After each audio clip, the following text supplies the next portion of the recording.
Are you drinking that water?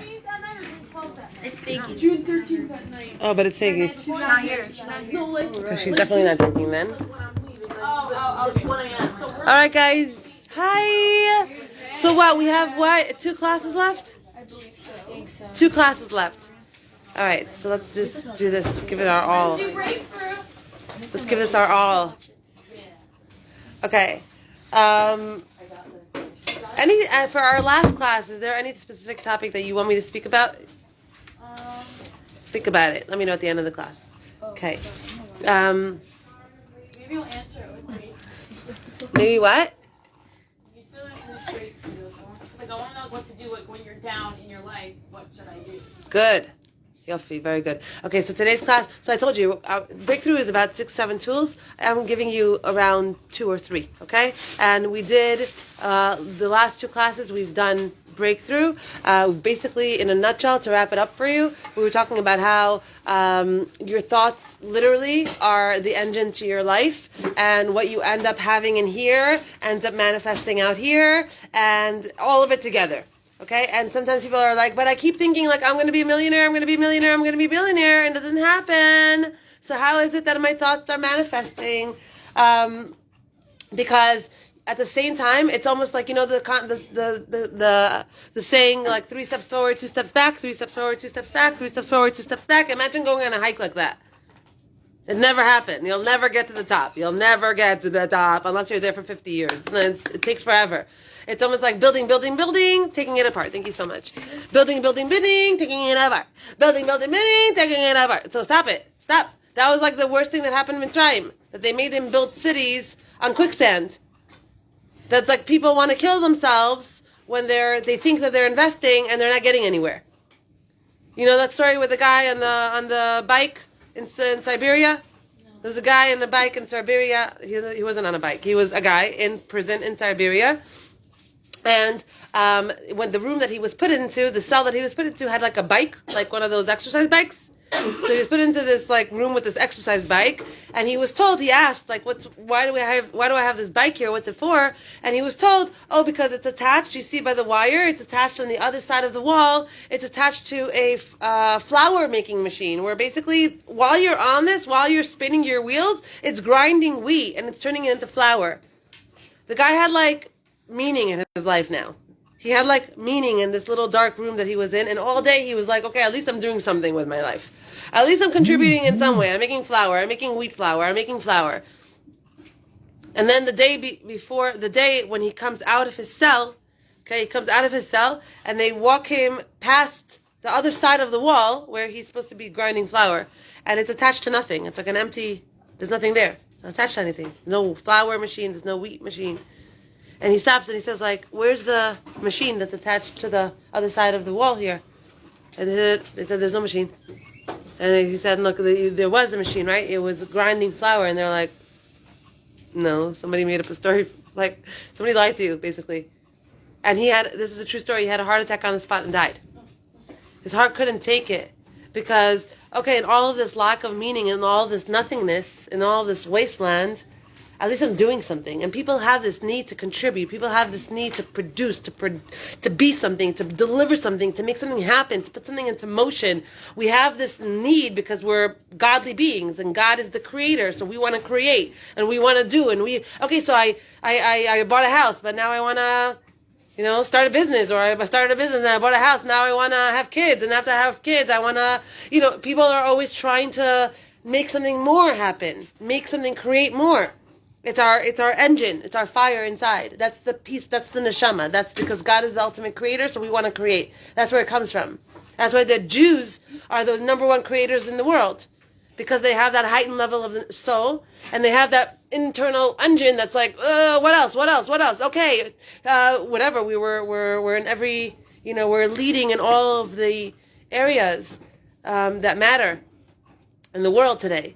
Whether it's medicine or technology or whatever it is, it's leading by the Jews. Why? Because we have that much more of that inner engine of like creation, to do, to become, to achieve, to produce. So what I was saying is like, when you're taking 3 steps forward, 2 steps back, what that looks like in life is Why am it started off like, why I'm thinking about I'm going to be a millionaire and I'm not manifesting it and I'm still broke. So what am I doing? What you're doing is that you're lighting a fire and you're putting it out. You're taking 3 steps forward and you're taking 2 steps back. You're lighting a fire and you're putting it out. And that's what we're going to be learning today. We're going to learn how to not put out this fire. What I mean by that is I work on my conscious mind. I understand that the fabric of my life, that the energy in my life, that the feeling of my life is going to be dictated only by where I put my brain, on what I focus on in my life. If I'm going to focus, and we all have chisronot, we all have shortcomings, all of us, every single human being has shortcomings. If a person looks at themselves in the mirror every morning and singles out the shortcomings in themselves all the time, then that's what's going to show up all the time in the evidence that's happening in their life. You see, she's not talking to me anymore, or she's this, or that person's that, or they don't, they're talking about me behind my back, or all these things. They're going to find all evidence to what they're thinking about in their mind about themselves. Once I understand this concept that, oh my gosh, the climate, the weather, the energy in here, how I think, how I choose to beat myself up, or choose to celebrate myself, or choose to view things in my life, or choose to see the good, or choose to see the bad, all of those decisions are made up here. And that determines the quality and the niceness that I feel in my day-to-day. Depending on how much I control this, that's how much I'm going to experience over here. If a person's head is in the gutter, right, all the time, and they're just negative, and it's true, but it's true, I am broke. But it's true, I am alone. But it's true, I don't have a job. But it's true, my parents are, just whatever. But it's true, I know it's true, honey. I know it's true. I know it's true. Rabbi Nachman says like this. Rabbi Nachman teaches. He says you have 24 hours a day. Take an hour. He says this. This is Rabbi Nachman. He says take an hour. In that hour, kick, scream, yell, be angry, curse, want to kill the world, and then it's over after an hour. Do that for Hisbodedus. That's your hour of Hisbodedus. Whatever comes up, let it come up. Vomit it out. Vomit the feelings. Vomit the emotions. I hate her. I'm jealous of her. I wish she was dead. I love her. I wish she's like the most amazing person. She should only be blessed. Thank you, God, for this. Why, God, this? Thank you, God, for that. I'm so angry at you, God, for this. Get it all out in that hour. After that hour, choose to make your life a life that is not 3 steps forward, 2 steps back. Choose that. How do you choose that?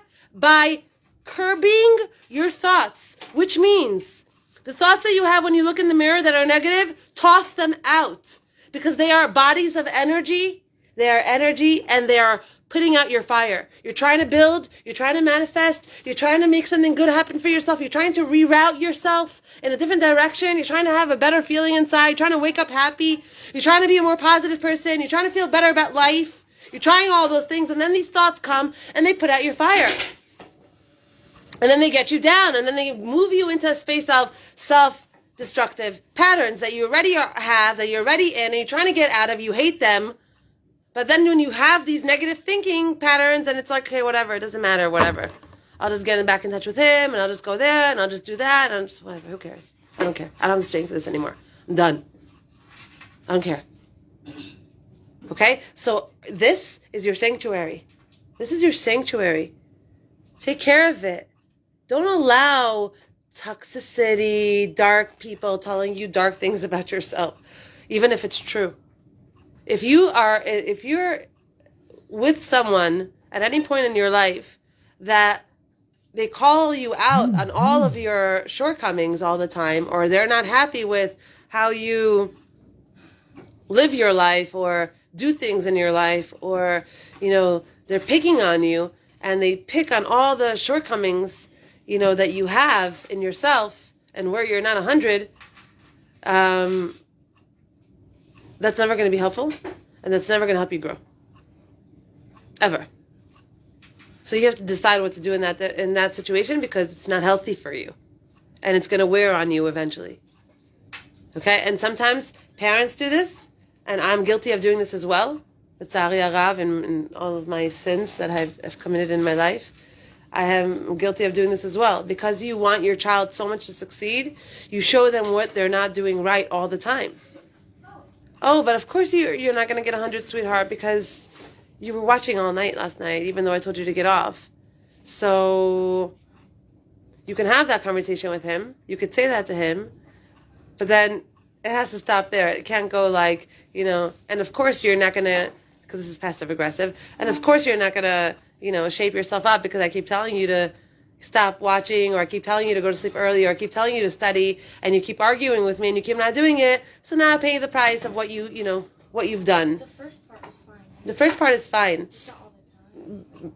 The first part is fine. It's not a matter of all the time. It's a matter of when you're a parent, you want to definitely create discipline in your child's life, because when we discipline ourselves, we feel so good. When I'm just like, all I want to do is just lie here, or just do nothing, or just scroll, or just eat, or just whatever, and then I discipline myself and I tell myself, you know what, go out, put on your sneakers and go outside for 20 minutes and just take a walk. Just breathe in air. Fill up your lungs. Just do things that are healthy for you. When I discipline myself, I come back from that 20-minute walk and I feel amazing. I don't want to sit on the couch now and necessarily have a bag of chips. I don't feel like that now. And now I have energy. I feel good. I feel like I want to do something else.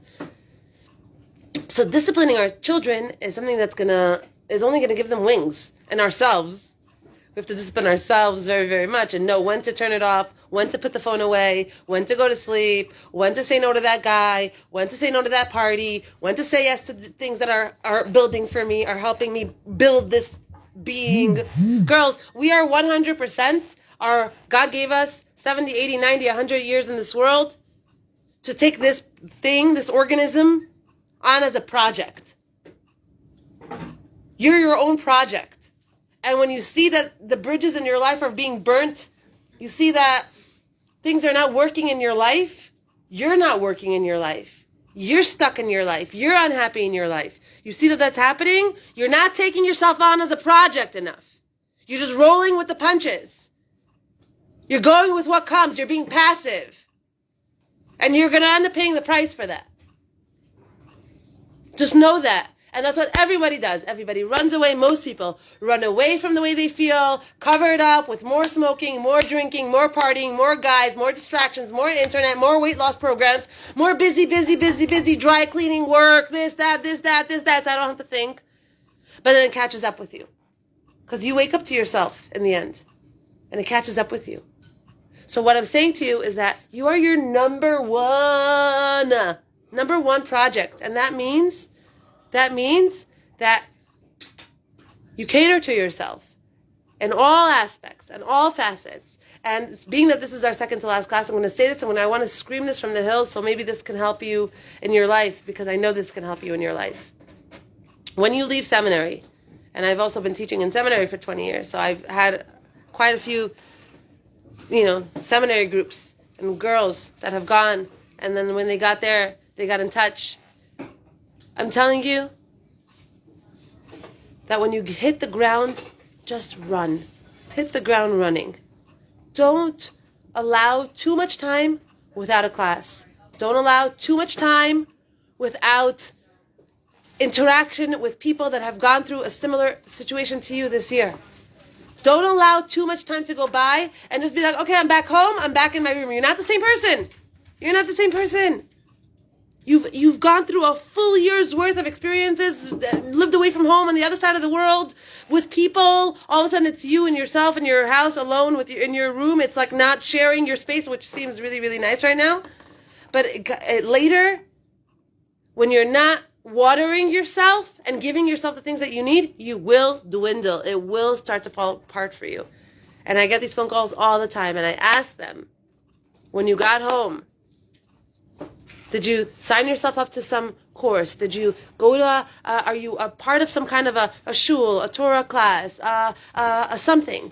Are you involved? Are you around girls that were in seminary with you? And if not, can you make a Zoom call once a week and just have that? You need to know how to land right.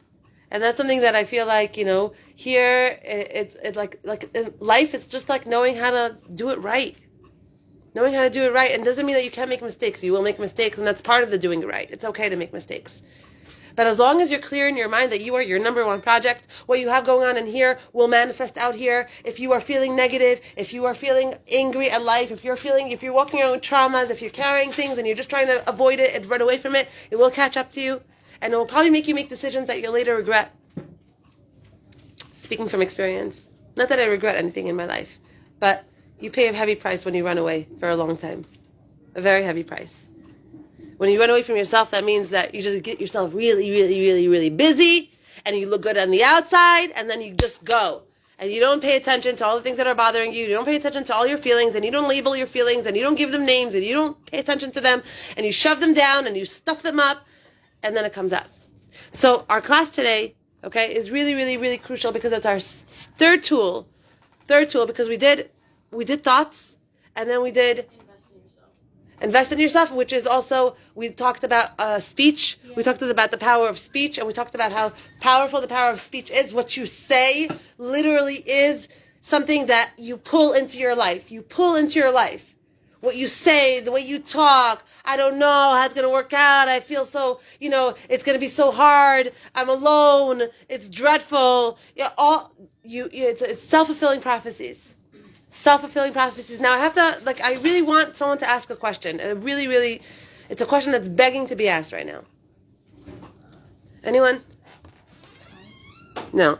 About thoughts? So how do you change your mindset? How do you change your thoughts? Okay. How do you change your mindset? How do you change your thoughts? How do you hit the ground running? What do you do? How do you set yourself up in a way that you won't fall? I don't think that's possible. Why do you have to get to rock bottom to start going on? Why can't you be where you are and then just go up? Because people don't have the flippin' map. That's why. They don't know how to do this. They're born in dysfunctional families. Their parents don't know what's fine. Their parents are kids as well. They have to manage and figure it out themselves. They don't know what's what. You, my friend, are privileged. Okay? Not many girls. Right now I'm trying to help a girl get into seminary next year here. She got in. But she doesn't have the money. And there's no funds. And there's no family to help her. And she's dying to come here. And I know that if she doesn't come to seminary, she will not be from anymore. And how do you help a girl? And I'm sitting and holding my head what do I do? What do I do? She can't get any of the grants because she's Israeli American. And she can't get, and it's you are privileged sitting here for a year to figure out how the heck to live this life without shooting yourself in the head like everybody else is doing. Everybody's managing their relationships from either a codependent place, a toxic place, or a narcissistic place. Everyone's trying to get more pleasure because they're trying to feel good, and the more pleasure they get, the worse they feel. And it doesn't add up. Nothing makes sense. How is it that the more pleasure I get, the worse I feel, the emptier I feel? How? God, they don't have an idea of where to start. And that's why, super serious, super important, super amazing that God put you here on this track. Specifically you. You were plucked and sent here to sit here for a year and to see things and to meet people and to speak to people and to experience things and to learn things and to learn from teachers. And you have a reservoir of stuff. Seriously. And what I'm trying to do is wrap it all up for you and send you home with a clarity, a certain clarity of, I gotta know that, and this is the question that I wanted someone to ask before, I gotta know that I'm dealing with this organism. It's the most complicated organism that exists on the planet. It's not a simple organism. It's not like a phone. You program it, you put the thing, you upload it, it works. No. Not with this thing. This thing is that the second I think I figured myself out, all of a sudden I did it. All of a sudden something else. What I mean is that there's the mind, and there's the captain. That's the mind, the captain. Where the captain goes, that's where the ship goes. Don't start telling me it's my mother's fault. Don't start telling me it's because I went through trauma. I went through a lot of trauma in my life. And I said those words for many, many years. All throughout my teenagehood, all throughout my adult life, all throughout my marriage, all throughout my divorce. I was traumatized. Therefore, fill in the blank. That's why. It doesn't work. It doesn't help. Nobody cares. I'm giving you the shortcut notes. Shortcut. Nobody cares. You are your captain. This is your captain. Heal this. Your life will look that way. Allow this to run wild. Your life will look that way. Period. Allow this to take you in whatever direction. All of a sudden now you're fat. All of a sudden it's telling you, oh, you're fat. You have pimples. Nobody's going to, no. All of a sudden now you're in bed. But whoo, that's how it works. This is your captain. At the same time, because we're a complicated organism, at the same time, you have a heart. And your heart is screaming a whole different thing. It's saying a whole different tune. It's like, what do you mean? How are you supposed to, and this is the question I get all the time, and this is the question I wanted you to ask before. What are you supposed to say? Like, just think positive? Just like be positive? But what if my heart's exploding?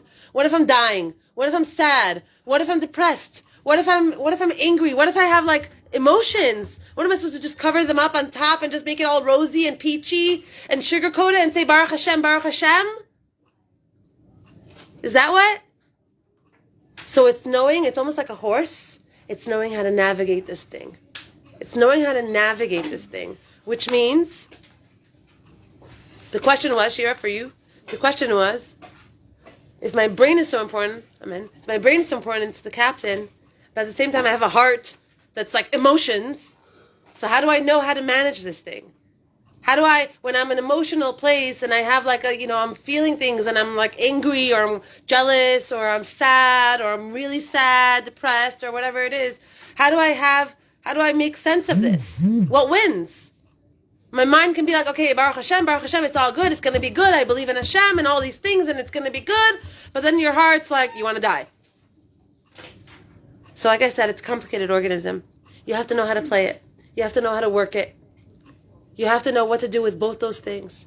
And that's why Rabbi Nachman was genius for saying, you have a heart and you have emotions. And if you don't, emotions are like children. If you don't pay attention to them, they get louder. You hear that? Emotions are like children. If you don't pay attention to them, they get louder. And they bang. They don't stop. Emotions need to be processed. They need to be looked at. They need to be given a mic and say, hi, what's the emotion? What are you feeling? It's easy to just be angry. It's either angry or happy. No, there's like a list of emotions. The more you're able to give a name, a label to your emotions, the healthier you're going to be in life. The healthier you're going to be in life. Give a name. What is it that you're feeling? And whatever it is that you're feeling, zero judgment. No peanut gallery. No, I don't know how I'm feeling that. I'm such a kafoi tov. I have so much. I'm so privileged. How am I feeling this? I should be ashamed for feeling this way. No judgments on the way you're feeling. No judgments. Feelings are children. You don't judge them. You give them a mic. You say, what are you? They tell you what they are. And it goes. We noticed last night. Where? He's like, you just go and you just let it run. Like it's Turtle. a wave. You just let the wave. Just say hi. What's your name? Who are you? Oh, Okay. it's Shame. Hi, Shame. Hi. I know I feel you. I know you're here. It's okay. It's okay. Fuck, it's gone. No, I'm not shameful. I don't have any shame. It's okay. Nothing happened. My parents didn't do anything wrong. My childhood was fine. No. And then it all stews. It doesn't go away. And a person doesn't listen to themselves. They don't process their feelings. They're just in distraction mode all day. Either shopaholic or workaholic or alcoholic or some holic, because that's how it comes. That's what happens when you push away your feelings. You end up becoming an holic, an addict of some kind. Okay, and like everybody's addicted to something. Okay, because that's the only way for me to actually feel better on the inside is when I can just escape to my addiction. Whatever it may be. Distraction is a big one. Work is a big one. Shopping is a big one. Food is a big one. What? Be addicted to distraction. People are addicted to the distraction because when they're not distracted, I remember when I got married, one of the things that you're going to learn in the Chal classes is how when you go to the mikvah, you have to sit in the bathtub. This is the way I learned it. I don't know how you're going to learn it, but you have to sit in the bathtub. You have to soak your body in a bathtub for between 15 to 20 minutes. Before you go into the mikvah, okay, and that's before you took a shower. Okay, so you have to soak yourself in a bath and then take a shower and then go into the mikvah. By the time you come out, you're like a fish, you know. So I remember when I was just 26 years old, I didn't know any of this language. I didn't know this language of feelings and emotions and naming them, and I didn't know any of this. I was just like on this go, and also like be a good Jew. Daven, mitzvos, give classes, don't touch boys, chesed.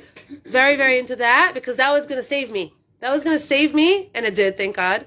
It did on many levels. It did save me because if I would allow the pain that I was carrying inside to guide me, not to kivrei tzadikim and to the kotel and to giving a class, but to guide me to to drive me, I would be in every bar. I would probably be in Thailand by now on some beach, like dead or something. Like that type, okay? I went through a lot of stuff in my life that I've never been public about.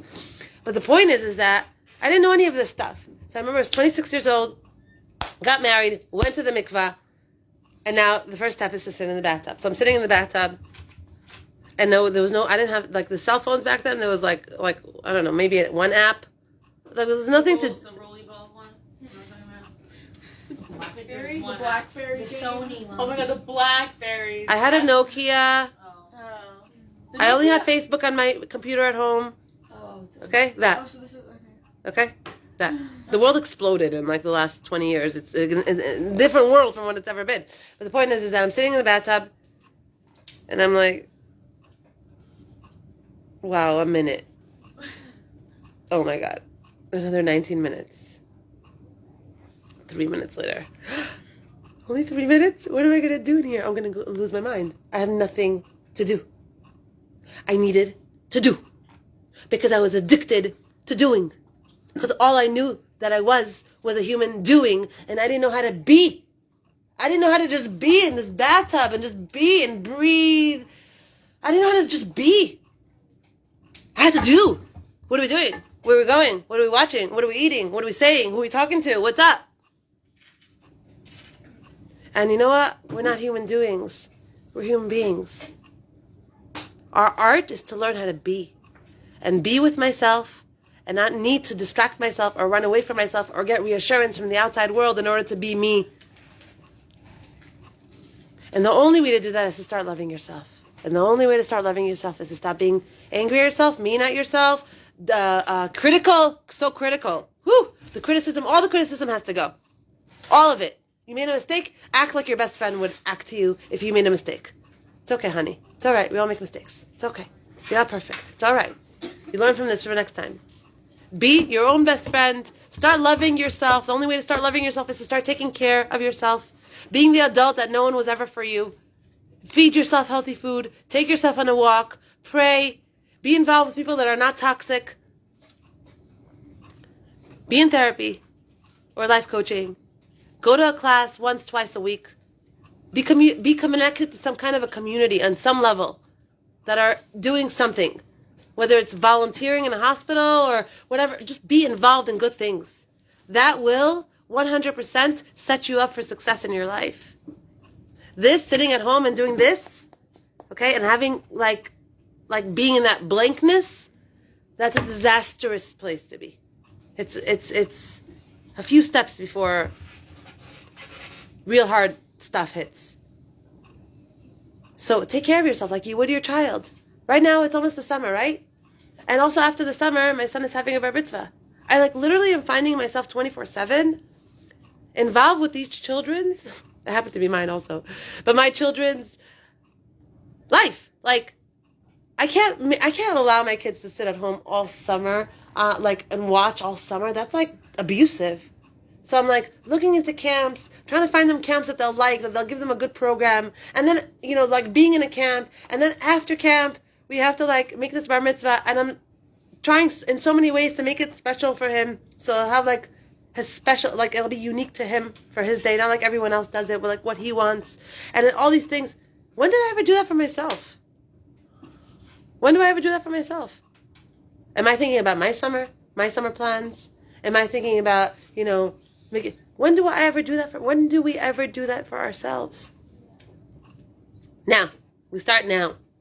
We start taking care of ourselves like we were entrusted a little child, a little girl, and her name is your name, and she's 7 years old, and now go take care of her. Go feed her. Put her to bed on time. Give her discipline, because discipline allows people to thrive. Don't just feed her chocolate chips and lollipops. Give her food that she's going to feel good on.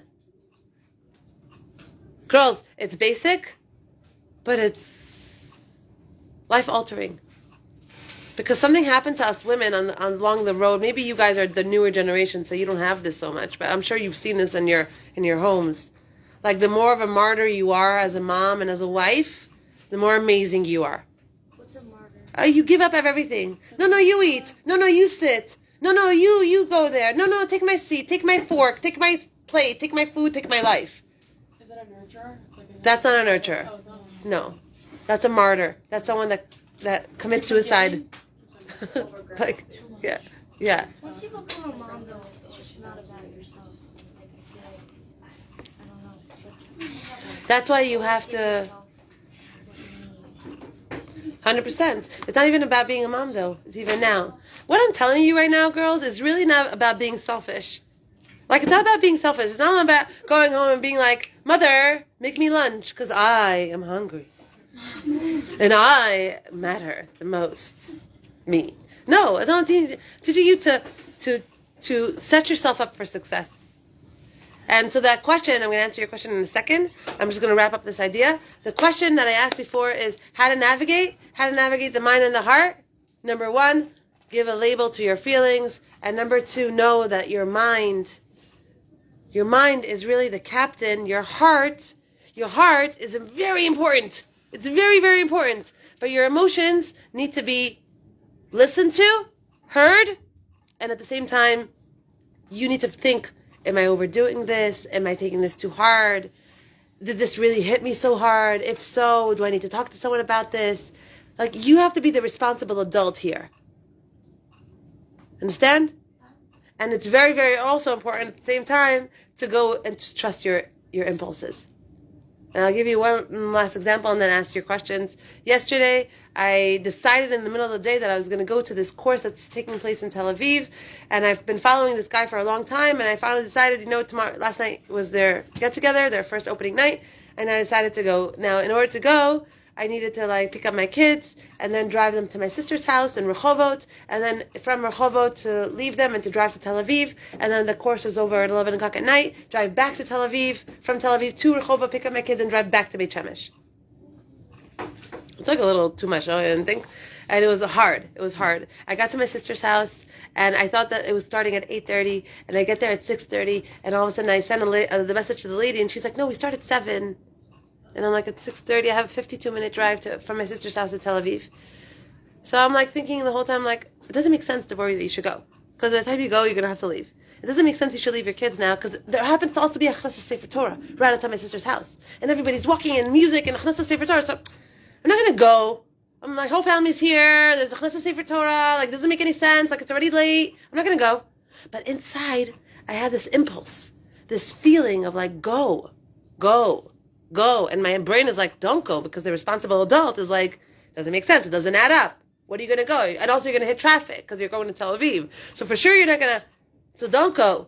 But I keep thinking, okay, I'm not going to go. And it's 7:15 and it's 7:30 and I'm still by my sister and I'm walking behind the Sefer Torah and I'm taking videos and I'm not going. I'm not going because it doesn't make sense to go. And afterwards I get this really strong impulse, go! I was like, okay, it doesn't make sense, but I'm going. I don't know how to make sense of it, but I'm going. Because there's something inside that's go, and I know it doesn't make sense, but go. So you went? I went. What time did you get there? I got there at 8:30, and it went till 10:30, and it was an experience for me. It wasn't an easy experience for me, because it was what we're talking about right now. This stuff, so take it's this stuff on crack, basically. It's take this stuff to the next level, big time. It's people are opening up crazy over there, what's your inner wound? I have no self-esteem. And I'm we just met. Right? And everybody, it's a real, kick yourself into real growth mode and be vulnerable the whole time, and it wasn't easy for me, and I sat in the back in the corner, and I didn't want to share, and I wasn't going to open up, and as open as I am here, it's much easier than all of a sudden taking it to the next level, because every level is hard. Imagine me going around the room right now and asking all of you,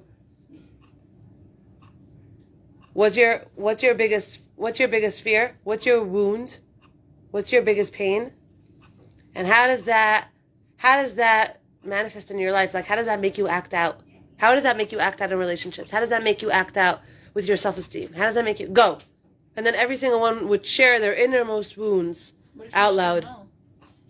If you don't know, then we would ask you questions and then you would get to it. Yes? I don't know if this is an easy question to ask, but what? Yeah. So about the martyr, how can is it to do with low self-esteem with being a martyr? So how can I'm sure moms have gone through this by being a martyr. So how do you step away from that? Is that a good question to ask? Yeah. Like how can you step away from that? How can you how do you trust yourself, and how do you make yourself It's an amazing want to question. believe that this is what your child wants, but it's also it's not good for you nor for the child. An amazing question. People that are martyrs are people pleasers. The reason that they need to please everyone, and also their codependents, the reason that they need to please everyone is because they don't have enough of a self. Their self is under attack all the time. Their self feels barely hanging on. The self. So if I do for you, and I make you either hooked on me because you can't function without me, now you're dependent on me. Now I cook for you, I fix for you, I tidy up for you, I take you, I bring you, and I do everything from a place of self, from pleasing, okay? What that means is that now you're addicted to me. Now you're hooked on me. Now I've made you need me. So people that are have no self, they either make people need them, and they move into their life on full speed, and they start helping them, and they start giving to them, and they start being there for them, and they make them kind of needing them. So either they're people pleasers that make people needy. They're people pleasers and codependents that, in order for them to have any kind of self, they need you to say, wow, you made this food? It's amazing. They'll drive themselves to the grave in order to get people to give them recognition. But I don't know if this is with any other mother, but I grew up with a mom who always gives, and she was always giving, Baruch Hashem, whatever, but now in a way I'm by myself. I didn't know what to do. I had no idea how to be on my own, and now she put me here in this position. Plus she also wants me once I get back home, she also wants me to start cooking by myself, to learn, and she also wants me to do things on my own. So it's also really hard, Yeah, exactly. That's what you just thank you for sharing that. Yeah. Because that was real. What you just described is exactly what I'm talking about. It's that split. It's that on one hand, that this year was very, very beneficial for you, because to go on depending on her you needed to get your own, what's the word I'm looking for?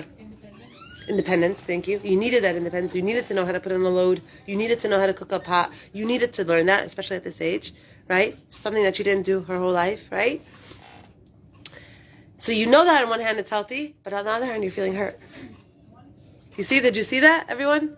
You could see it very, very clearly. That on one hand she's no, it's good my mother put me in seminary, and it's good she's asking me to come back home and cook, but on the other hand she's hurt by it. She's feeling, what's the feeling that you're feeling? In a way I feel a little bit codependent, because I'm always asking my mom for questions, because I have no idea what I'm doing. So, yeah. But what's the feeling that comes up when you're she put me here, and now she's expecting me to come back and cook? Scared.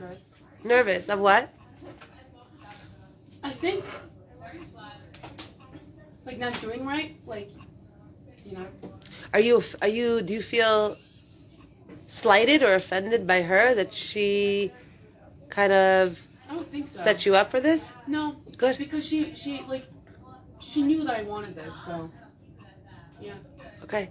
We'll continue this after class, me and you. Okay? Because there's something here, and it's important to look at it. Okay.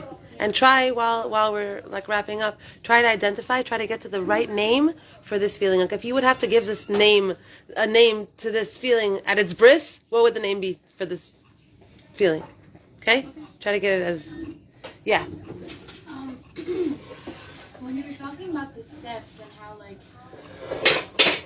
between your mind and heart, and how you were saying that I have to identify the feeling and then differentiate between your mind and your heart, how do you, because I feel sometimes people it would be hard to I don't know, I'm sorry, I know what I'm trying to say, but I don't know how to word it. Just throw out words, whatever comes out, we'll figure it out. If you're so used to suppressing your feelings, then how do you train yourself to not do that automatically? Mm-hmm. Because a lot of times you could think that you're identifying the feeling, and then you're okay, well, this is what I need to do in order to not yeah, but then you automatically go to doing, and then suppressing. So. Exactly. The key, beautiful question. The key is to know that the gold is in the being. The doing, if I need it to like feel good, if I need the distraction, if I have a day where I have no plans, and in that day I'm miserable, I'm crying all day, I hate my life, then you have to know that the next day when you're busy and you have your to-do lists and you're getting up and you're getting dressed and you're putting on your makeup and you're running out and you're doing your thing, those feelings are still there. That stuff is really the way you feel about your life. It's just that when you're distracted, you're not in touch with that. But the second the distraction's not there, all of a sudden it all surfaces and all of a sudden you feel like your life sucks. So what I'm saying is that it's really important to take care of the self. And to take care of the self means emotionally and mentally stimulated and physically doing things that are healthy for you, moving, healthy, exercise, something along the lines of, I don't know, going to play basketball with your girlfriends or something, things that are healthy for you. The more healthy stuff you have in your life, the more chances that your life is not going to look like that. It's not going to be based off of mood swings.